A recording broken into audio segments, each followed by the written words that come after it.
Deixa o like, esse daqui é minha nova intro. Hoje eu vou falar sobre os direitos autorais, tá vendo meu vídeo, então deixa o like, se inscreve no canal e isso é a intro. Então, falou aí, fui, deixa o like, se inscreve no canal, falou, fui.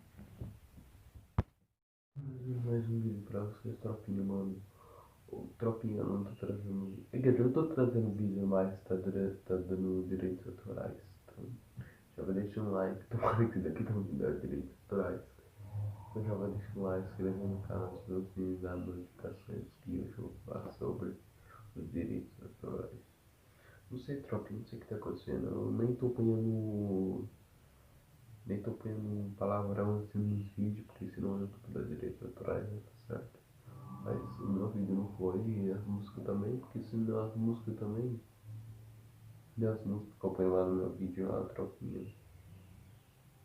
Era pra tomar também, tropinha.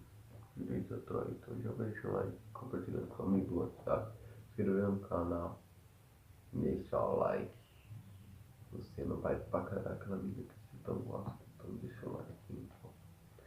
Esse vídeo tá insanamente insano, doidão, tem tropinha, mano, isso foi vídeo, então deixa o like no canal aí. Esse vídeo é pra desabafar, porque eu já tô com raiva, já por causa dos direitos autorais, então deixa o like. Falou e fui.